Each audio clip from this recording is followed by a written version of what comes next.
Alright then gang, so currently our website looks pretty good on desktop on larger screens like this. But the minute we start to have a look on a smaller viewport, which is what we'd be doing on an iPad or a mobile, it starts to look pretty rubbish indeed. So what we'd like to do is make this design responsive, i.e. it's going to look good on all devices regardless of the width of the viewport, whether it be a mobile, a tablet or a desktop screen. So for that, we're going to have to look into responsive design. Now, there's many different things that make up a responsive website, many different moving parts, and one of those things are media queries, and they tell the browser how to style something at a particular viewport dimension or on different devices. For example, we might want to style buttons or text differently on a mobile device when the viewport is smaller than we do on a desktop device. Okay, so we can use media queries to target these different viewport widths and say, okay, well at this width, then I want you to style something like this. And when you go above this width, I want you to style it differently. That's what media queries are all about. Another component is the Viewport Meta Tag. And that is basically going to allow us to tell the browser what width the viewport should be and if we should zoom in or out. Now that might seem a little confusing when I just say it like that, but as we look at it later on, it should hopefully make a little bit more sense. And also we can think about things like responsive images so that we only load smaller images with smaller file sizes for small devices. And in addition to that, we can also think about the overall usability. A user experience is going to differ a lot on a mobile than it does on a desktop. So we need to make sure that we make design decisions to reflect that. Now in this video, we're mainly going to be talking about media queries and how to use those, but we will take a little look at the Viewport Meta Tag as well. Now then my friends, just one more thing before we start coding. When you're designing a responsive website, you'll want to have some kind of clear process and strategy put into place to make this responsive website. Now one such approach, and quite a popular approach, is a mobile-first approach. And this means that we should plan our design for a small mobile device first and then adapt them for larger screens. Now that's a good approach for two main reasons in my opinion. First of all, because mobile screens are much smaller and we can fit less on them. It forces us to think about which content we really need on our website, the important parts if you like. So it helps us as developers to prioritize and plan around those bits of important content. So we can cut a lot of the riffraff out of the website essentially. Now secondly, developing it this way can also be much easier too, because it basically means that we can code a website for a mobile using essential content and styles, and then we can gradually roll in more styles and content for larger screens. Now that's much easier than starting with loads of styles and loads of content for a large screen and then trying to fudge everything together as screens get smaller and smaller. Now I've seen a lot of developers do that, and believe me, when you go for a mobile first approach, it's always a much more pleasant journey as a developer. Now for our website so far, we've already created a desktop version like this, so this mobile first approach has already been thrown right out of the window. We can't do that, and we're going to go the other way from desktop to mobile. But I just wanted to make you aware of this approach so that in the future when you're playing around with media queries and responsive design, you can think about this and plan your website maybe for a mobile first and then gradually go to desktop, okay? So for now, let's just get some practice with the viewport tag and media queries. Alright then, so the viewport meta tag is going to be something that we put inside the head, because it's going to be something that describes the website or tells the browser something about our website rather than something that is actually shown on the website. So it's going to sit up here in the head. But what is it exactly? Well, the viewport meta tag tells the browser at what width the viewport of the browser should be. Now, I'm just going to go over to W3 Schools over here and show you what happens if we don't add a viewport meta tag. Then we take our website and essentially scrunch it all up so the text is tiny and the images are tiny. It looks like they've been squashed on a page like this. That's if we don't add a viewport meta tag in. Now, if we do add one in and we say, look, we want the viewport of this website on your device to be the device width, then it's going to look like this. So you can read a little bit more about the viewport meta tag right here and see how to add it into your website.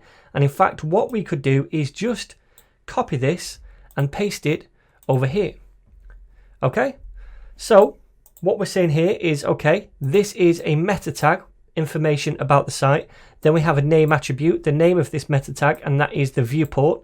Then the content of this meta tag are these two things right here. We have two properties. We have a width, where we specify the width of the viewport, and we're saying, okay, we'll let the width of the viewport be determined by the device width and set it equal to that.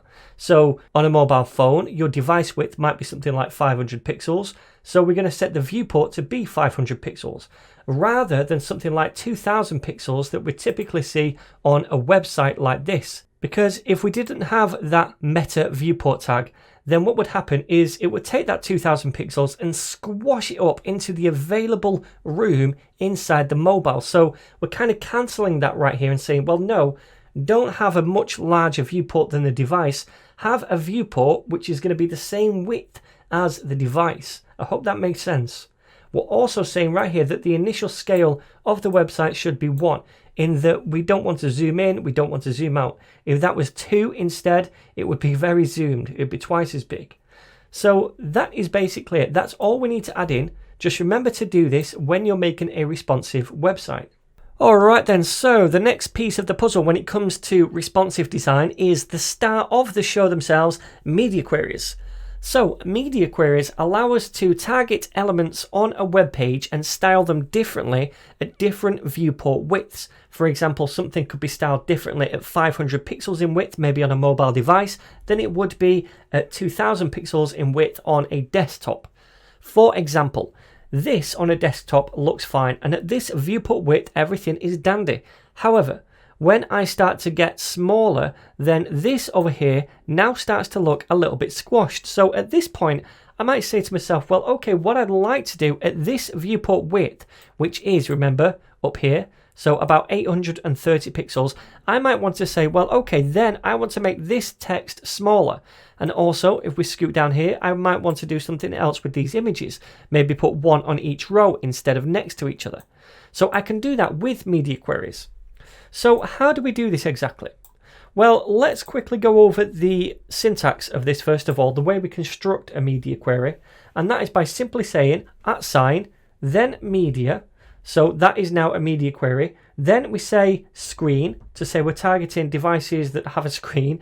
That means basically desktop computers, laptops, mobiles, tablets, all those kind of things, they have a screen, right? Then we say and in brackets, in parentheses, we put down the condition. Now, the condition for me is going to be max width is going to be 1400 pixels. So then we open up our curly braces, and any styles that we place in here are going to apply at this media query. Now, what am I saying here? Well, I'm saying, okay, well, on screens, on devices with a screen, so pretty much any device, then I want to apply these styles in here, and I want the max width of that device viewport to be 1400 pixels. So if it's above this, then I don't want these styles to apply, but if it's 1400 pixels or less, then I do want these styles to apply.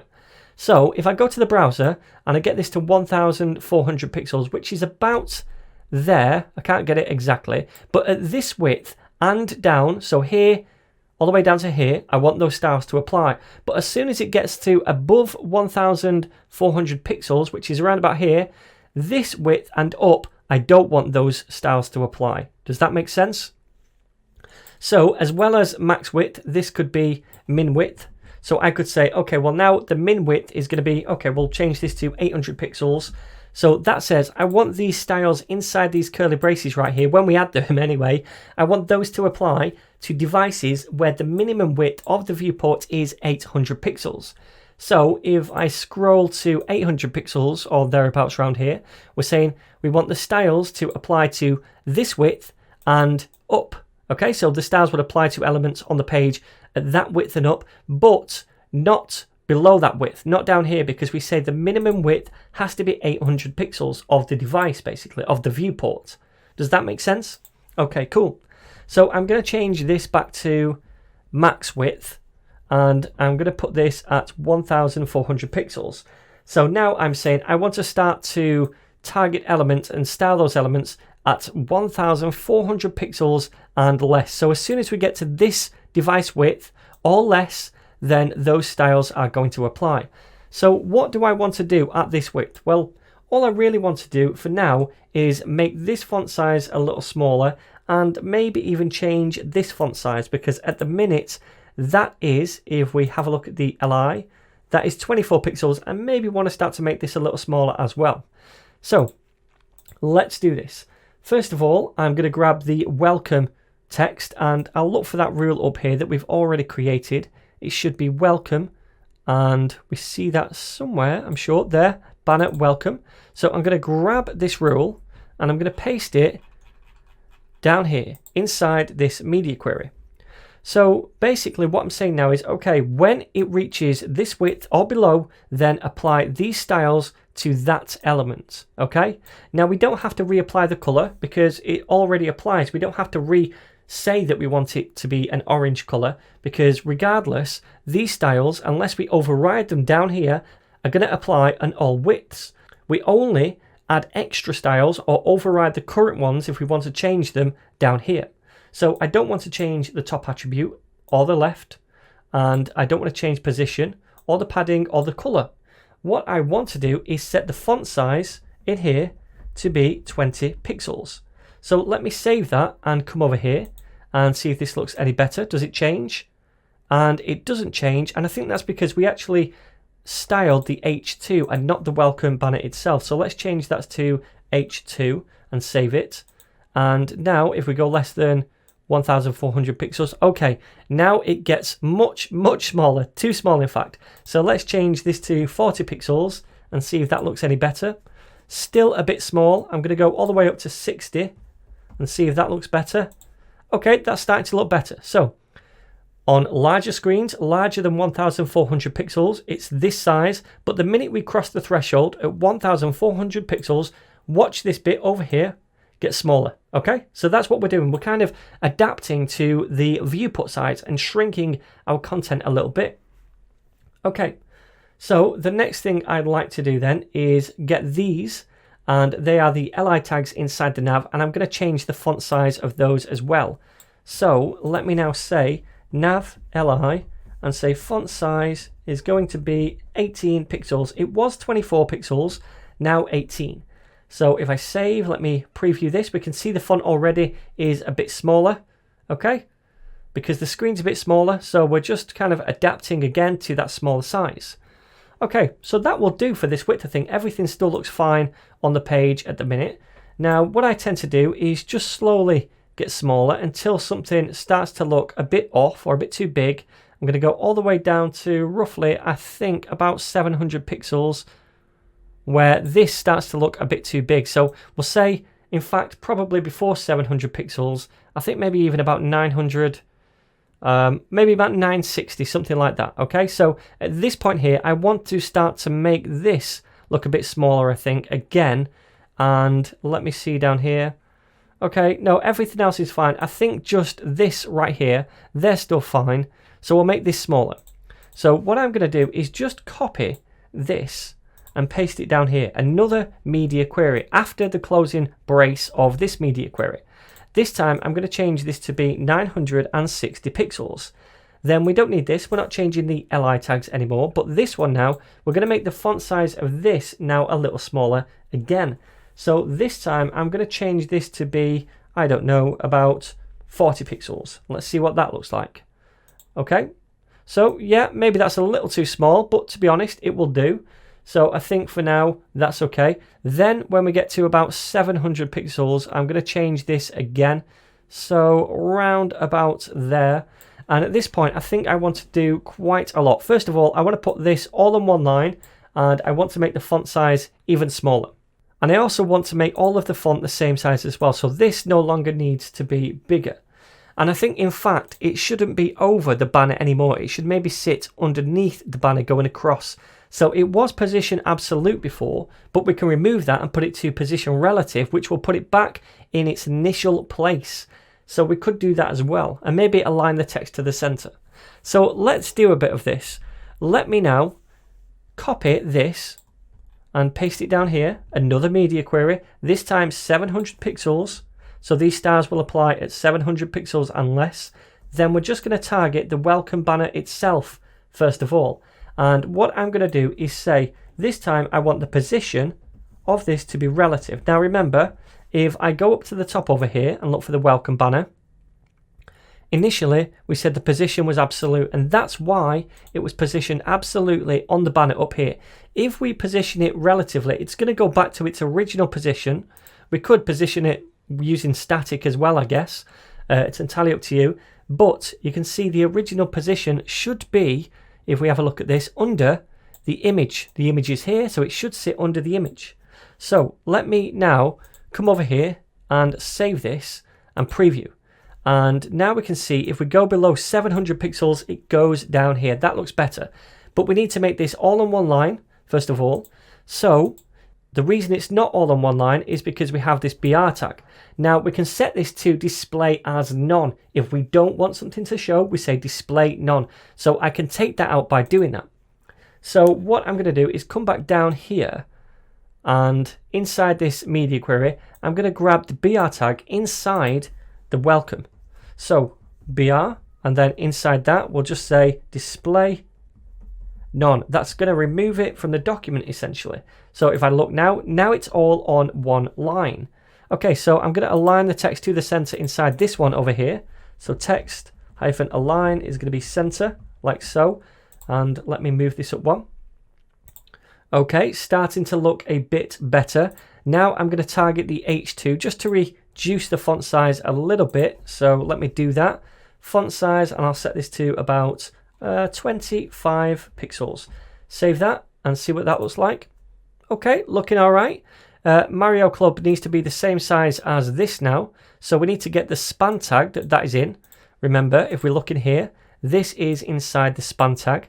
So we can just say down here, banner, welcome, and then the span inside that. And all I want to do is say the font size now is equal to 1em, because before we said it was equal to something like 1.2 ems. We're resetting it now. So 1 times whatever the parent size is. So it's going to be the same as this, 25 pixels.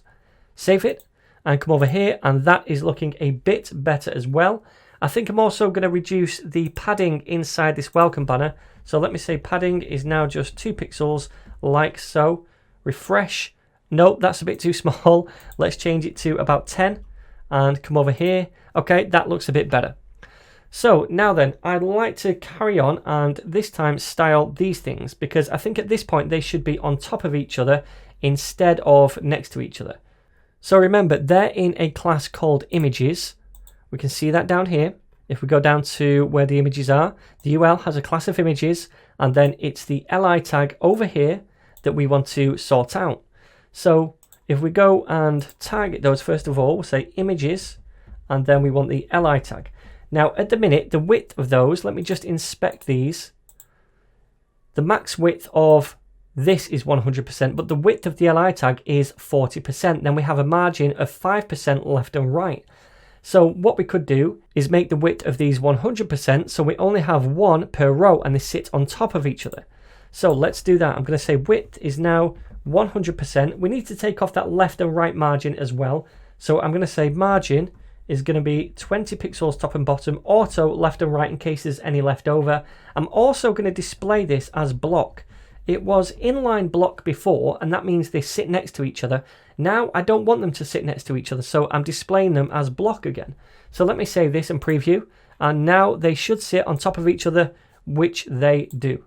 Alright, so this is looking okay. Let's get smaller, and I think at some point we're going to have to make the links so that they sit on top of each other, because right about there they get squashed. So let's do that, and we'll do it at about 560 pixels. So then let's do another media query. Let me copy this and paste it down here, and this time it's going to be a max width of 560 pixels, and then inside we'll just add a few styles. So the first style is going to be the nav li, so that is the li tag inside, or rather the li tags inside the navigation. So in here what I'd like to do now is set the font size to a little bit bigger, about 20 pixels, and I'm setting it bigger because now I'm assuming people are on mobile devices and they need more room to click with their big stubby fingers. So I'm setting the font size to 20 pixels. This time the position is going to be relative, And also I'm going to display these as block this time, not inline block. So now they sit on top of each other.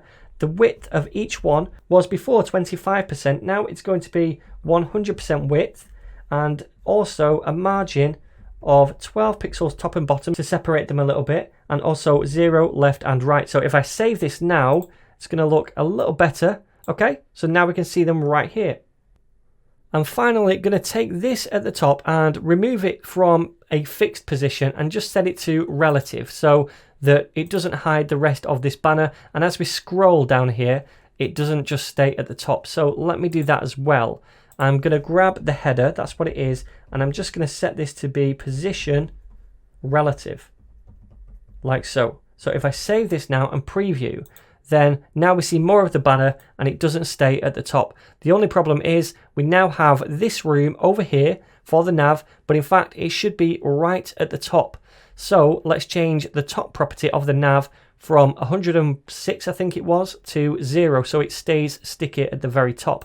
So now if I change that, let me do a rule for the nav itself, and I'm going to say top is now going to be 0. Okay, so save that and preview, and now we can see it's only when it gets to the very top that it becomes sticky. Awesome. So there we go, my friends. This looks like it's all working. It's nice and responsive, and it's looking all right for kind of mobile widths over here, and it's also going to look good at desktop widths as well. So now we have a nice responsive website using media queries and the Viewport Meta Tag. So hopefully this wasn't too complicated, and it really isn't at the end of the day. You're just styling things differently for different viewport widths, and we're using media queries which are really simple to write for those different widths. So we have @media, then screen, then and then in parentheses we have the condition. That could be max width or min width if you're working the other way, which is often a good thing to do. Remember, a mobile first approach forces you to think about the content which is essential on the page, and it is easier to develop this way as well.